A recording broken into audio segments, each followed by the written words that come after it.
Samantha, let's talk about bankruptcies. It's a topic that a lot of people have questions about. Yes. I do have some messages from some of my friends and clients that have questions about, is bankruptcy a good choice? Is it a good idea to file for Chapter 7, Chapter 13? How it's impacting my future? So let's dive right in. What is your take on bankruptcy?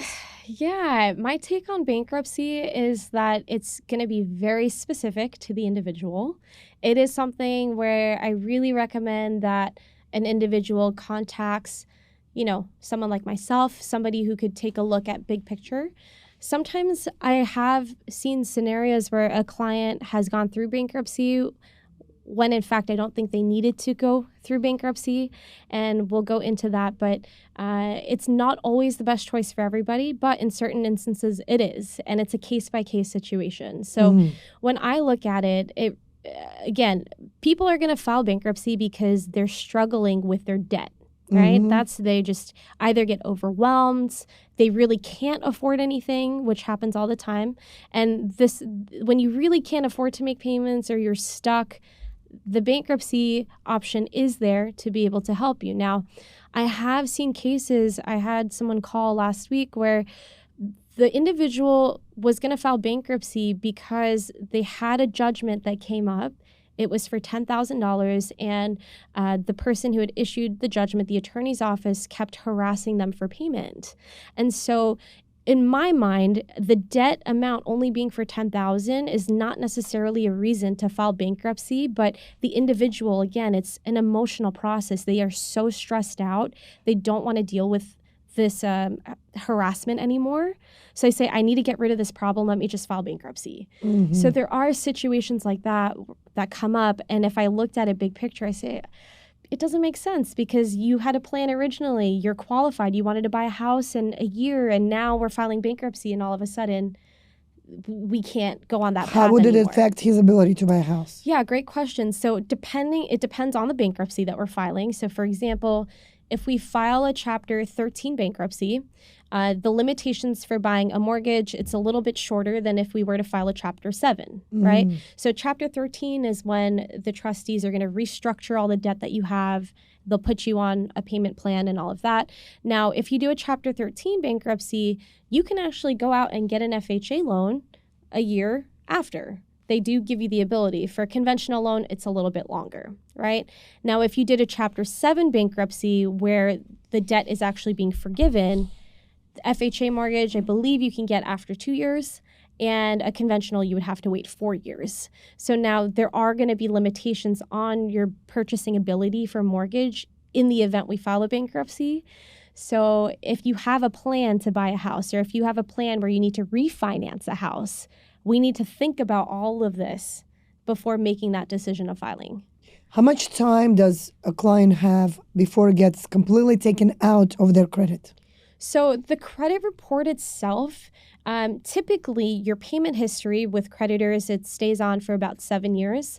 But again, depending on the bankruptcy, that bankruptcy itself, it's at the bottom of the report, that can stay up to 10 years on your credit report.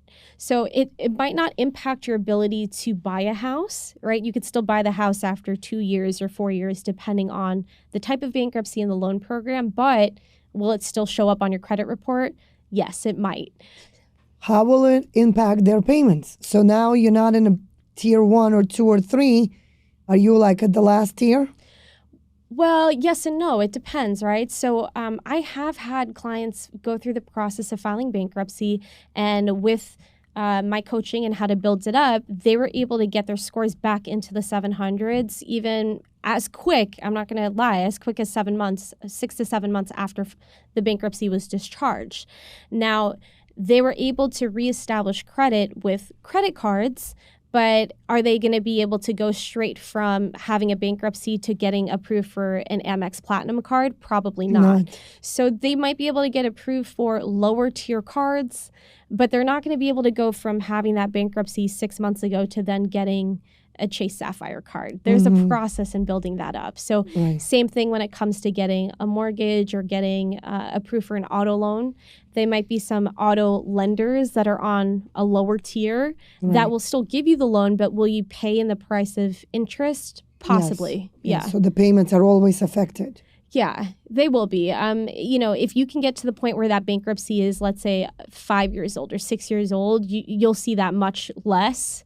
You'll see the impact not be as great. But if it's a recent bankruptcy, then definitely the banks either won't give you the loan, or you'll actually, there will be a cost to getting out the loan. Samantha, have you had cases where before filing for bankruptcy, a client should and usually reaches out just to kind of like pick your brain and see if it's a good idea? Would you be able to direct them Yes. whether it's a good idea or not? Yeah, I mean, I've had these types of situations come up a lot where, again, people just get very scared. They don't know what to do with their debt.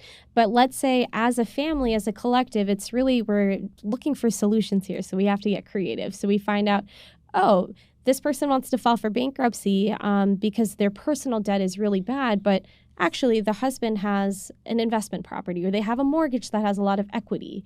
So we have these conversations and figure out, okay, does it still make sense for this person to file for the bankruptcy based on, their situation? Or is it better for us to maybe get access to some money and settle out all of their debt with their creditors? Because we might be able to still settle out their debt. We can get them an agreement, let's say 50% of what they owe, we can get a settlement for.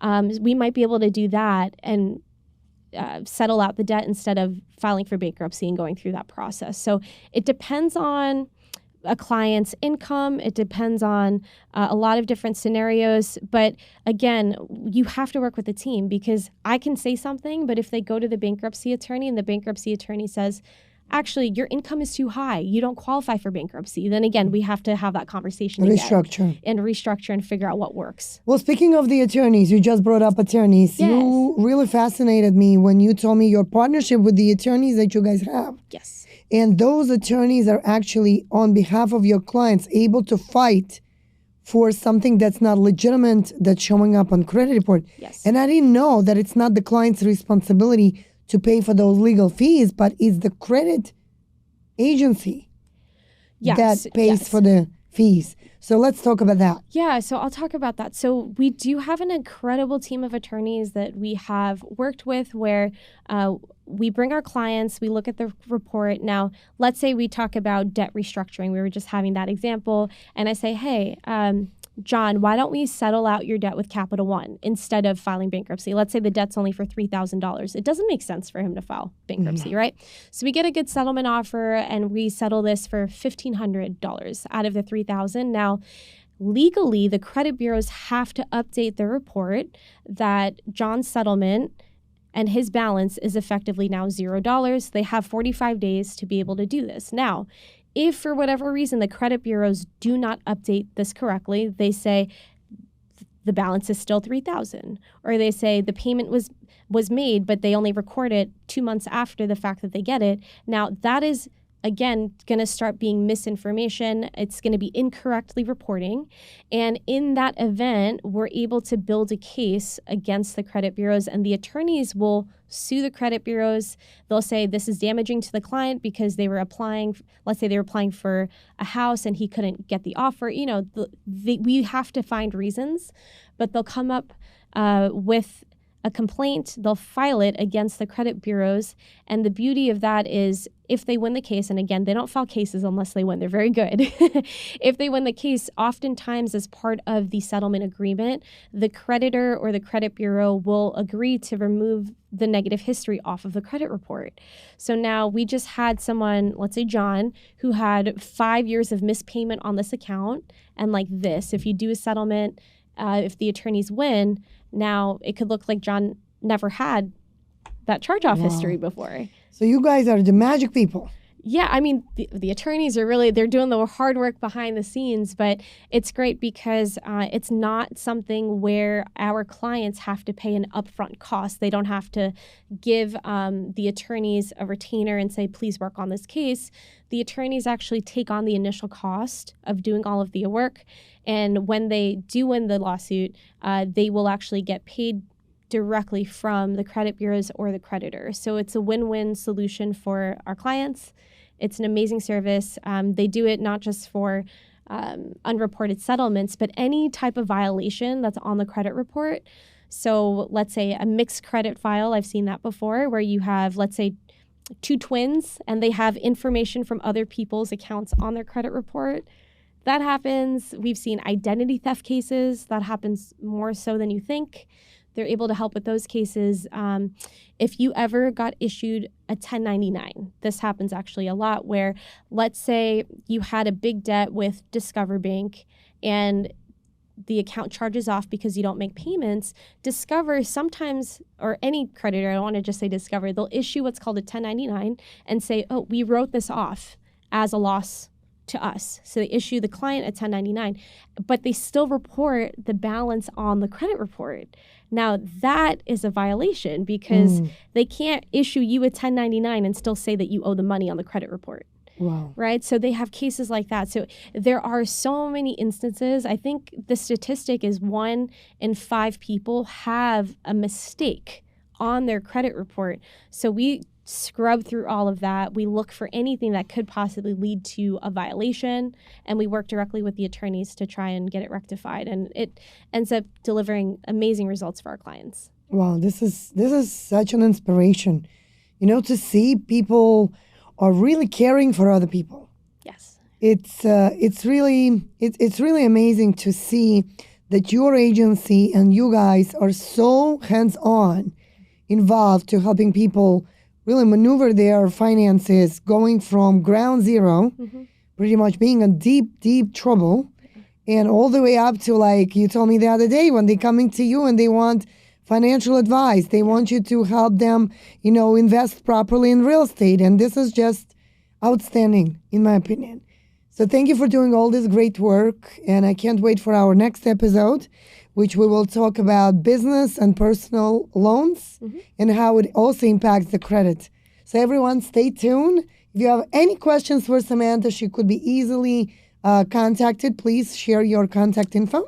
Yeah, so you can reach out to me directly if you want a consultation. My number is 917-536-2800. And you can also go online to our website at creditrepairboss.com and submit an inquiry. Thank you. Thanks, everyone, for watching. Stay tuned for the next episode. Thanks.